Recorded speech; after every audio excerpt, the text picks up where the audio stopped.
gente! Bom, esse é o primeiro vlog que eu gravo, né? E eu decidi começar aqui pelos Jogos Vorazes, porque eu acho que é um momento interessante para revisitar essa trilogia, né? Revisitar esse universo de Panem. E aproveitar que vai lançar aí a Cantiga de Pássaros e Serpentes, né? O filme, dia 15 de novembro, se eu não me engano. Então eu acho que pode valer a releitura, né? Ali, refrescar algumas memórias desse universo. Eu já comecei a ler, na realidade. Eu parei no 7º capítulo. Eu gosto de fazer anotações e eu anoto por capítulo. Normalmente as coisas que mais me impactaram. Eu confesso que no primeiro eu não lembrava que tinham tantas informações, então eu anotei bastante coisa. Então aqui a gente tem a Katniss se apresentando, né? Ela não é muito simpática desde o início, né? Eu gosto que no primeiro capítulo a Susan Collins já começa mostrando todo o sistema lá de Panem, né? Todo, entre aspas. Ela já fala um pouco ali sobre como funciona essa divisão de distritos.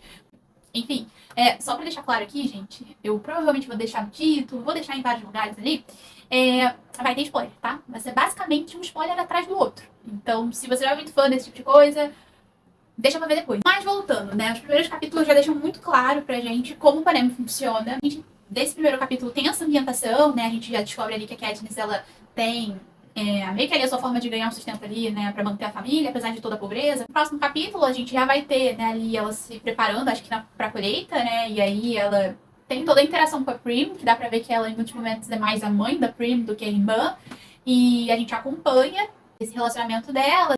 Eu gosto porque no livro tem um aprofundamento sobre o sistema político, então vai falar sobre a questão das téseras, que eu confesso, eu tenho que deixar aqui isso registrado, que eu não gostei que tiraram do filme essa parte. Essa parte era importante, porque deixava bem claro que esse sistema já era um sistema desigual desde o início. Então, acho muito interessante a forma como a Susan Collins consegue, ela explica, mas ao mesmo tempo ela consegue ser muito objetiva dentro da explicação dela. Então a gente já consegue perceber que a desigualdade não é só entre os distritos, né? Isso eu achei que faltou um pouco no filme.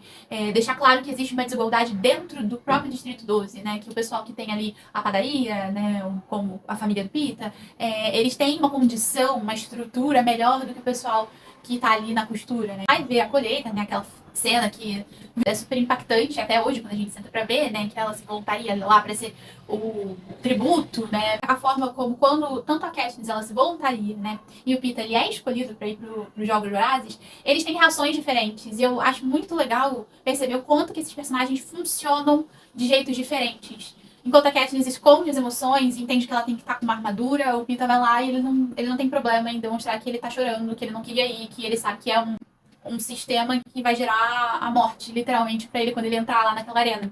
Ele não tem medo de expor isso, né? E é interessante como ele acaba cativando as pessoas. Eu basicamente já parei ali quando eles entram na cidade, né, na capital, e vão e fazem aquele desfile, né, maravilhoso, que no filme fica aparecendo o desfile do Sambódromo, né, Sambódromo, assim, pra mim aqui do Rio de Janeiro, né, passar por cair e tal, fica uma coisa meio assim, né, no livro não tem muita descrição, né, nesse primeiro livro, só fala que eles aparentam estar pegando fogo, tem uma certa aproximação entre a Katniss e o Pita, mas com muitas reservas que a Katniss tem, porque tudo, o pensamento dela leva nesse lugar de, ele tá fazendo isso com a intenção de ser carismático, ele tá fazendo isso com a intenção de conquistar as pessoas e ter patrocinador, e, enfim, pra ela tudo tem um porquê atrás do porquê, sabe?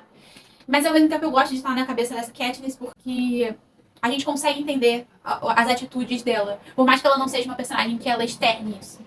Então, como ela tem essa vida mental muito aflorada, quando a gente tem a narrativa com ela, fica fácil, né? Entre aspas. A gente consegue acompanhar o raciocínio da gata, embora o raciocínio, às vezes, a gente questione um pouco, né? Agora eu parei no início do capítulo 7, eles estão indo lá pra treinar, né, junto com os outros tributos, tá todo mundo, né, meio que não querendo ir, porque ir pra lá significa que tá chegando a hora de entrar na arena. Agora eu vou falar um pouquinho da segunda parte que chama os jogos. Pra falar a verdade, a gente vai precisar voltar da primeira parte, né? A primeira parte termina com o fim lá da entrevista do Pita, que ele se declara, que ele fala que, putz, gosto daquela menina desde que eu tenho 5 anos de idade, né? Ele fala ali que, enfim, não adianta os Jogos Vorazes pra ele, porque ele vem com a garota que ele gosta. Então tem uma Katniss ficando revoltadíssima de ter sido a última a saber que ele ia falar isso, e aí ela joga ele lá na parede, a mão dele fica toda lanhada. Tem um diálogo entre o Pita e a Katniss em que eles falam ali sobre o que eles estão sentindo, né? Falta uma noite pra eles entrarem na arena, então eles conversam sobre isso. Eu gosto muito da frase do Pita em que ele fala que ele quer morrer como ele mesmo. Eu acho essa frase impactante, porque mostra que o Pita tem uma noção muito maior do que a Katniss, que, tipo, a capital não dá ponto sem nó. entende? Então, ele já tá com essa percepção de que ele não quer se sujeitar totalmente pra capital. Ele já tá sendo obrigado a ter que ir lá, ele já tá sendo obrigado a ter que matar pessoas pra tentar sobreviver, e aí agora ele ainda vai ser obrigado a ter que morrer do jeito que eles querem também. Eu acho que essa frase, ela é muito impactante.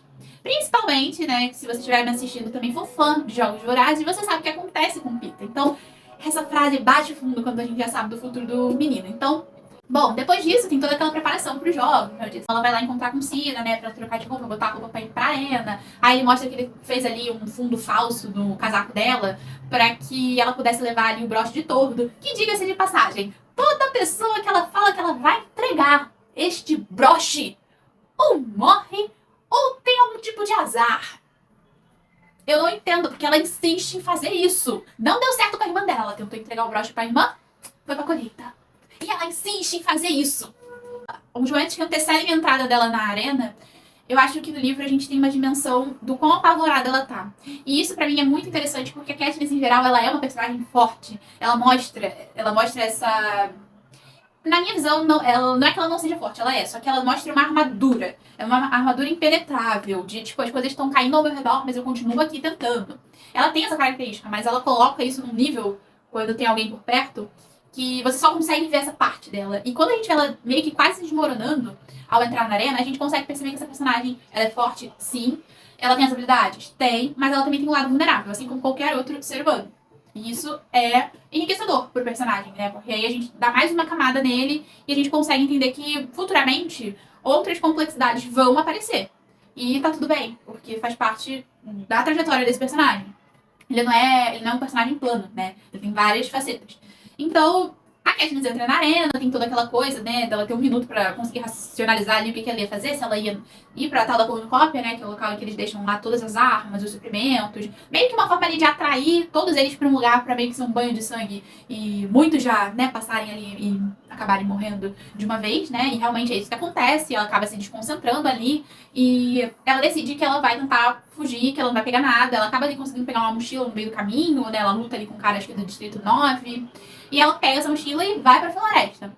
Isso é interessante, porque assim, ela não tem problema com a floresta. Afinal, a querida caçava muito, né, lá no Distrito 12. Então ela consegue se virar muito bem.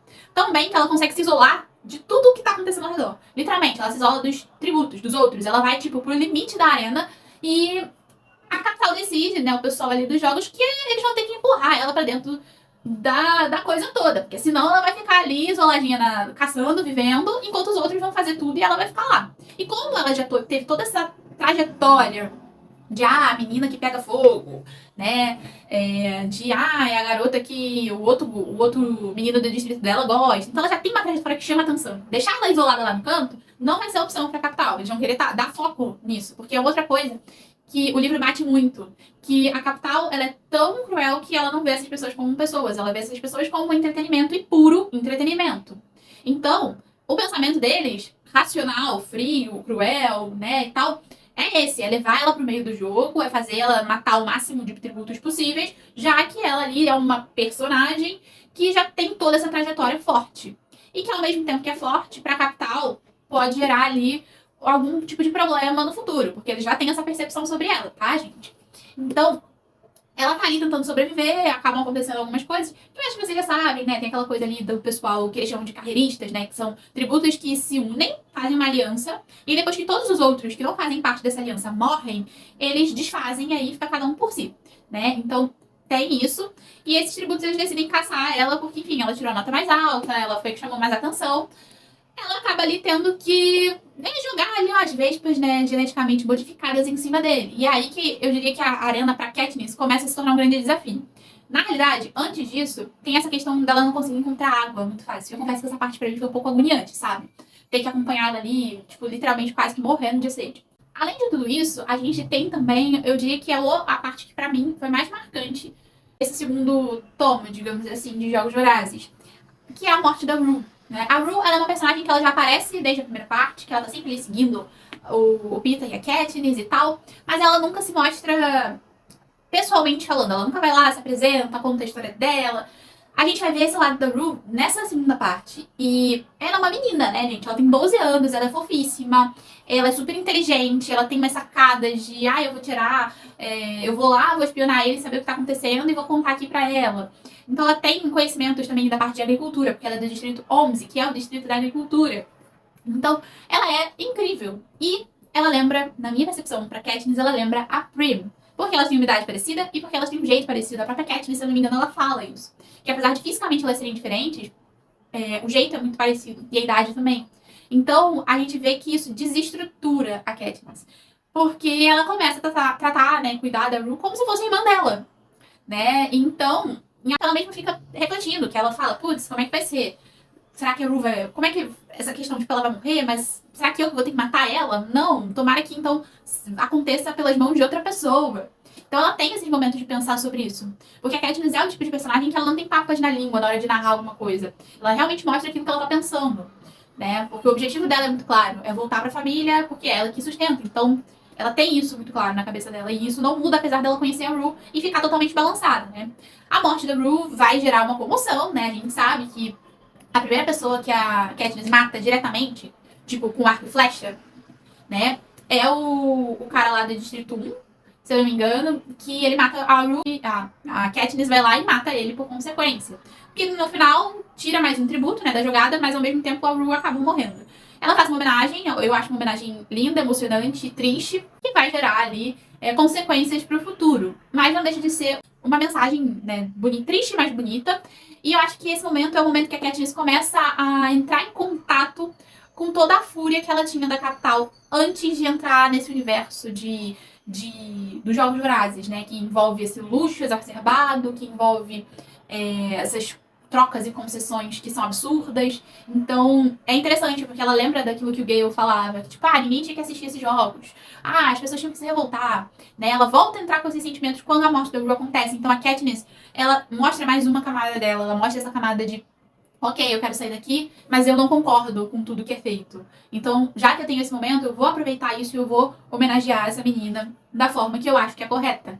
Então, isso é um momento que é emocionante, assim, é triste e é emocionante ao mesmo tempo. A partir daí, a gente tem Katniss bem que se enruma um pouco, sabe?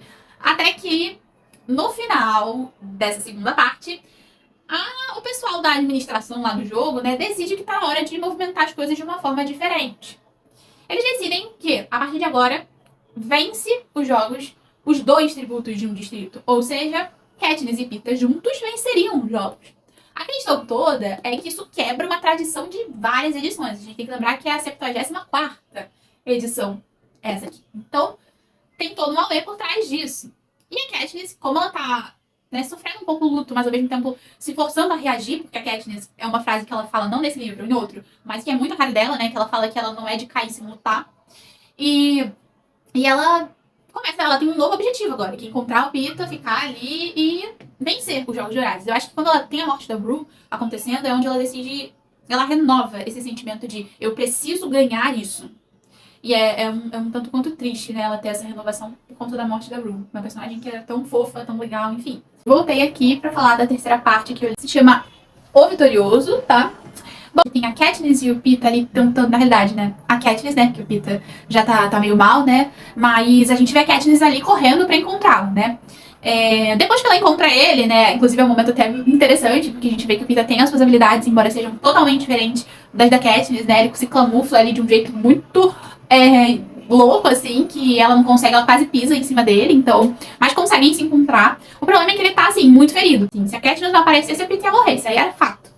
A gente tem, né, essa aproximação deles. A Katniss vai lá, ajuda ele, né, fala aquela coisa toda de que, você tem que se limpar, vamos ver os ferimentos, né, tipo, eu não sou tão boa quanto a minha mãe e minha irmã, mas, né, é o que tem, é isso, a gente precisa sobreviver. Então, vamos tentar, né, a gente precisa voltar pro Distrito 12, né.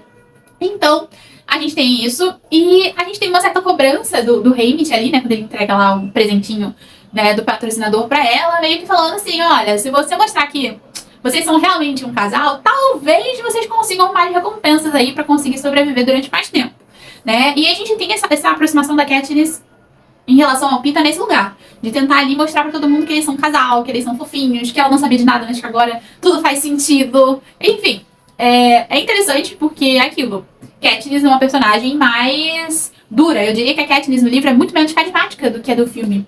Então ela tem aquela coisa mais seca mesmo, né? E a gente vê ela quebrando um pouco disso pra começar a interagir com o Pita. Ela começa também a abrir um pouco mais sobre ele, porque antes ela achava que ele tava armando alguma coisa contra ela, né? E eles ficam conversando, trocam um pouco das experiências deles no Distrito 12. É interessante esse momento, porque a Katniss acha que a vida do Pita é tipo a vida mais fácil do mundo só porque ele não vive exatamente na mesma região que ela. Só que ela esquece que ele vive no Distrito 12. E que a vida dele pode não ter sido tão difícil quanto a dela. Mas em algum grau teve alguma dificuldade. Eu gosto muito dessa parte, porque é a parte que a gente consegue conhecer um pouquinho mais do Pita. Que eu acho que assim, vocês já perceberam que é o meu personagem favorito. Eu sempre simpatizei muito com esse personagem, porque ele tem uma característica que me chama muita atenção, que é a gentileza. E eu gosto desse momento aqui que ele tá com a Katniss, porque ele mostra que ele é gentil. Tipo, ele se preocupa com ela. Tipo, ele quer tentar amenizar a situação. Mas, ao mesmo tempo, ele também tem um lado ácido. A gente consegue começar a delinear melhor quem é o Pita pelas nossas próprias experiências, e não pela narração da Katniss. E isso pra mim, é muito interessante, porque às vezes a narração não corresponde à realidade. Muito fofinho que no primeiro momento a Katniss não tava muito afim, né, em relação ao beijo, mas aí depois ela, tipo, nossa, não esperava tanto, hein? Agora tava querendo até um segundo, mas não veio. Eu acho essa parte muito engraçada quando ela fala isso. Eu fico, gente, a Katniss, ela não tem noção nenhuma. A vida dela tá um caos e ainda vem mais essa coisa pra complicar a menina. Olha, mas assim, eu gosto de ver essa Katniss com o Pita porque entrar naquela outra coisa que eu acho que eu já falei. A Katniss, ela aparenta ser uma personagem dura, mas quando ela tá com algumas pessoas específicas, ela mostra que ela tem um lado vulnerável, que ela tem um lado sensível, que ela tem até um lado engraçado e, por consequência, um lado carismático. E eu acho que o Pita é uma dessas pessoas, né? Diferente, por exemplo, da relação dela com o Gale, que não tem tanto essa brincadeira, essa coisa de piada interna, né? Não tem tanto isso. Até porque o Gale também tem aquela questão toda, os seus traumas, as suas vivências, então é um pouco difícil. Se não tem um dos dois que seja um pouquinho mais leve, né? Que tente levar a situação de um jeito mais leve. Então, nesses momentos, a gente tem meio que um momento de leveza no livro, né? Não é totalmente leveza, né? Porque o garoto aqui tá com a perna toda machucada, tá ali cheio de coisa, não sabe se vai viver, se vai morrer, tá cheio de febre. Então tem esse drama, mas em contrapartida, o carisma dos personagens junto faz com que se torne um momento leve dentro de um livro que teve tanta matança, tanta violência, sabe? Depois dessa parte, a gente tem ali o pessoal que administra. Eu esqueci o nome, né? Eles fazem lá aquela coisa de falar, olha, tem os presentes aqui, hein, galera? Cada um tá precisando de alguma coisa. Vocês vão ter que pegar.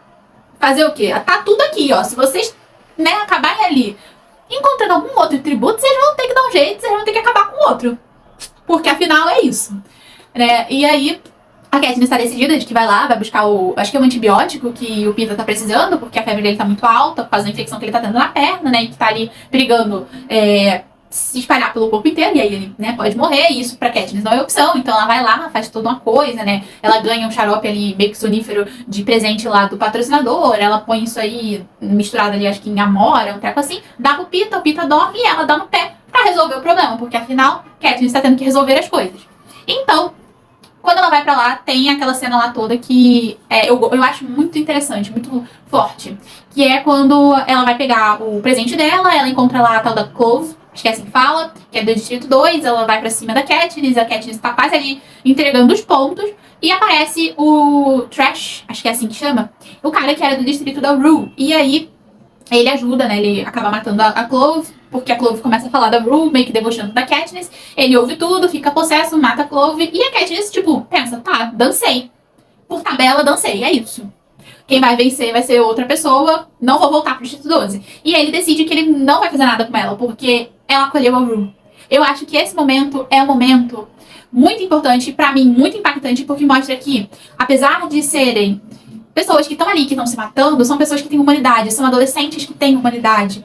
Que, por mais que estejam sendo obrigados a fazer isso, existe alguma ideia do que é você ser agradecido a outra pessoa. Então eu acho que isso é um momento muito importante, né? Inclusive ele fala que, olha, agora eu tô com as contas empatadas, se você aparecer na minha frente mais uma vez, não vai ter moleza. E aí ela foge e conta isso pro Pita, e aí o Pita fica meio sem entender. Tipo, tá, mas ele tem gratidão por você, tipo, nos jogos? Como assim?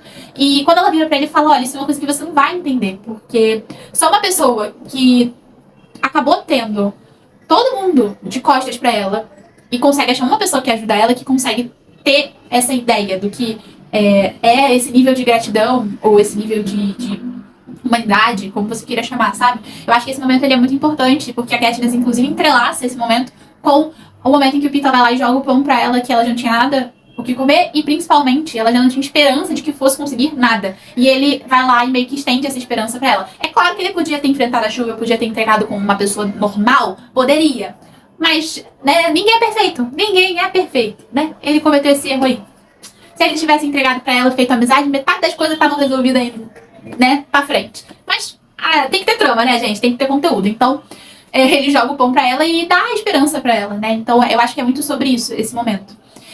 Bom, após esse diálogo aí todo, eles decidem que, olha, tá na hora, tem poucos tributos, vamos começar a se preparar pra ir pra acabar logo com esses jogos, porque eles estão focados pra, né, em voltar pro Distrito 12, já que eles são a única dupla de um distrito.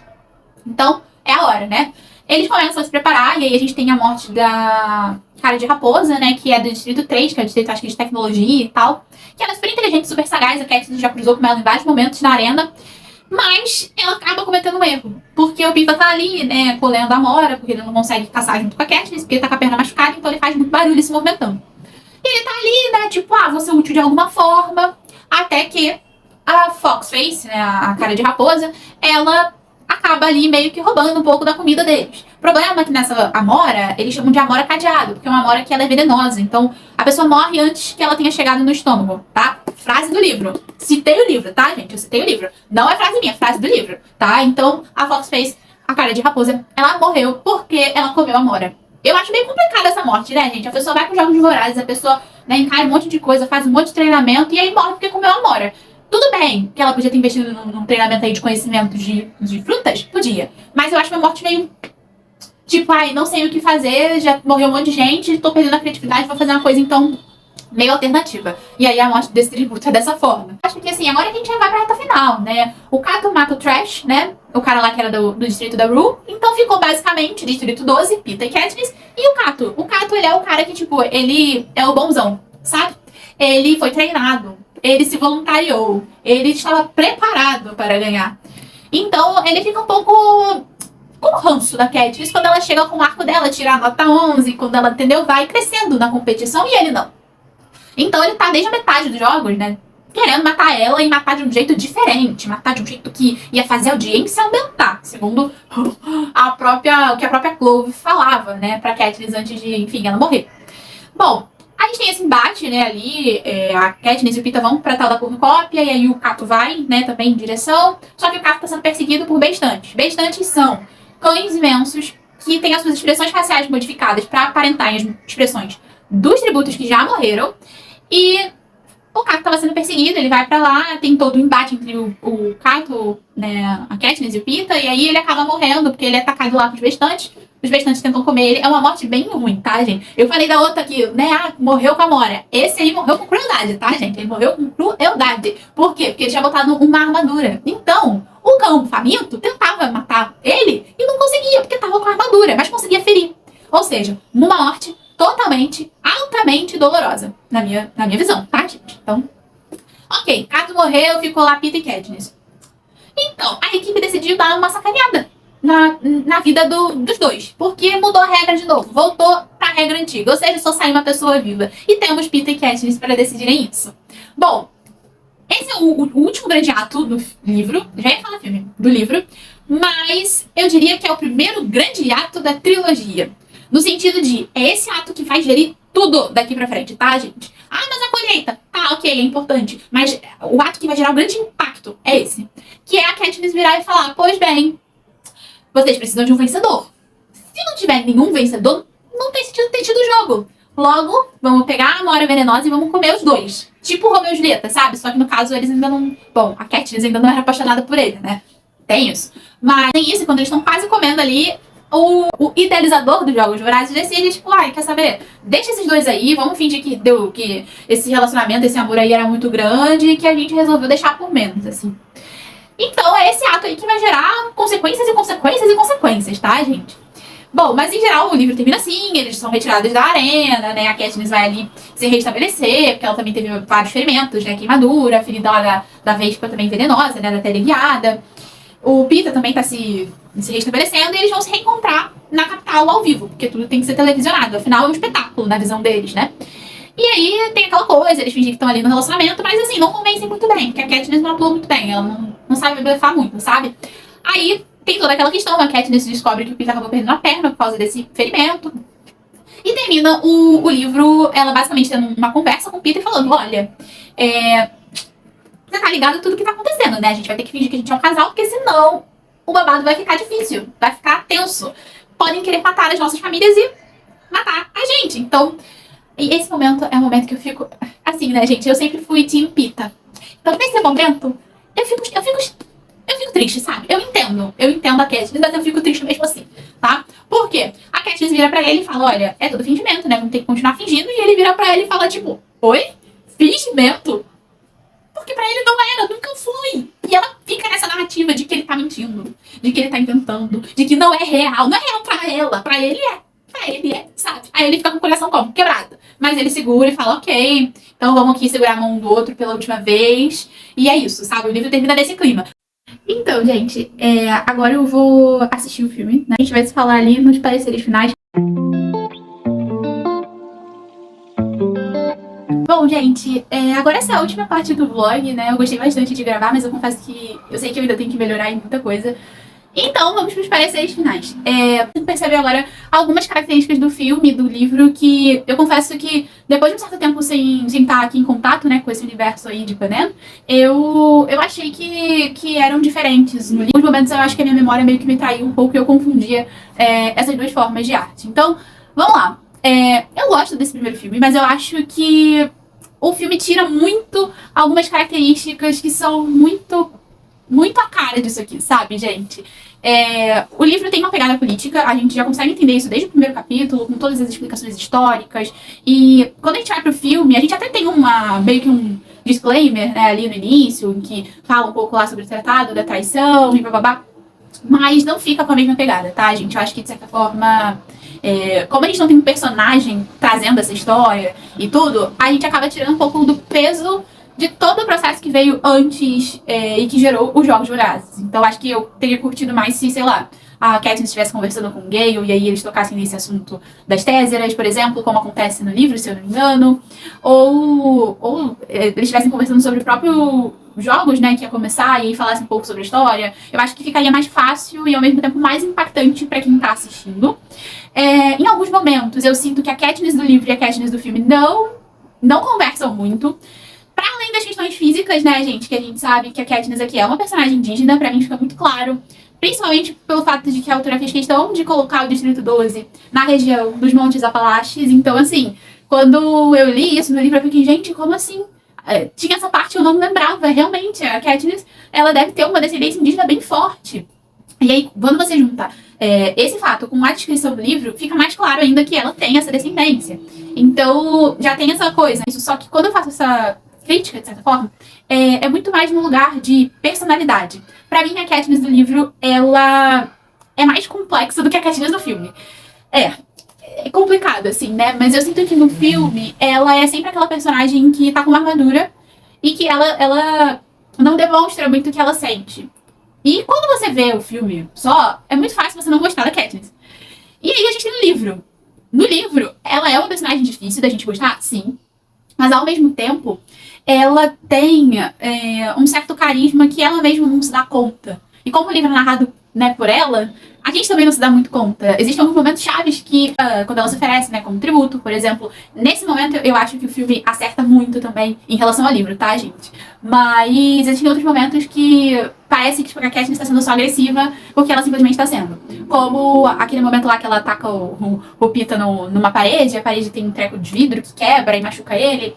Pra mim, o filme ficou um pouco solto, sabe? No livro a gente tem essa coisa desse diálogo entre o Haymitch, se eu não me engano, e ela, e aí depois ele fala que, tipo, eu não precisei falar pra ele, porque ele já tava te ajudando, ele já ia te ajudar mesmo e tal. Então, eu acho que falta um pouco dessa camada da Katniss, assim, de trazer um pouquinho da emoção dela. Eu sei que isso é difícil de fazer no filme, porque a gente não tem a narração dela no filme, mas eu acho que tinha algumas cenas que isso podia ter sido mais explorado, assim. Eu sinto que o filme ele foca mais nessa questão do impacto por conta da violência que vai ter lá na arena do que necessariamente na construção política e na construção da própria Katniss. Tem ali algumas supressões, né, de personagens, tipo a Madget, acho que é assim que fala. Ai, gente, eu não sei. Meu inglês não é muito bom, não. Então, a gente tem essa supressão aí, né, que eu acho que é um pouquinho complicado. Eu acho que uma outra expressão que me incomoda muito no filme é o significado do tordo. Porque, se eu não me engano, ela tem esse diálogo várias vezes no livro, tá? Ela tem esse diálogo lá no início, quando a Meredith dá lá o broche pra ela.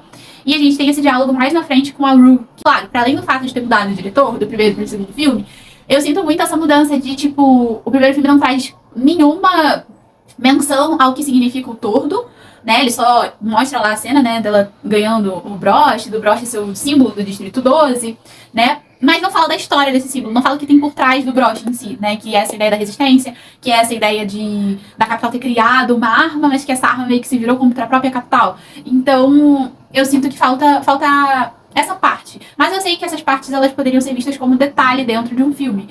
Mas quando a gente tá falando ali, né, de uma trilogia, a gente né, tem que pavimentar o caminho para que quando não chegue no segundo filme, a gente tenha uma virada muito grande, tenha que apresentar o símbolo do tordo, tenha que apresentar as questões do próprio filme. Então, eu acho que se tivesse tido esses detalhezinhos já desde o início, já teria me agradado mais. Não desgostei do filme, até porque se eu não tivesse gostado do filme, eu nem teria começado a conseguir, né, ter interesse em ler, mas eu acho que, né, poderia melhorar. Mas, enfim, eu adorei essa experiência de reler esse primeiro livro. Eu tô ansiosa aí pra começar a me aventurar no próximo livro, né, que é o Em Chamas, e no próximo filme também.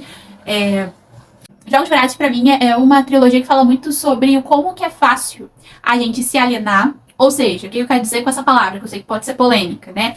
Quero dizer que é muito fácil a gente só querer aproveitar a parte boa sem se preocupar da onde essa parte boa tá vindo.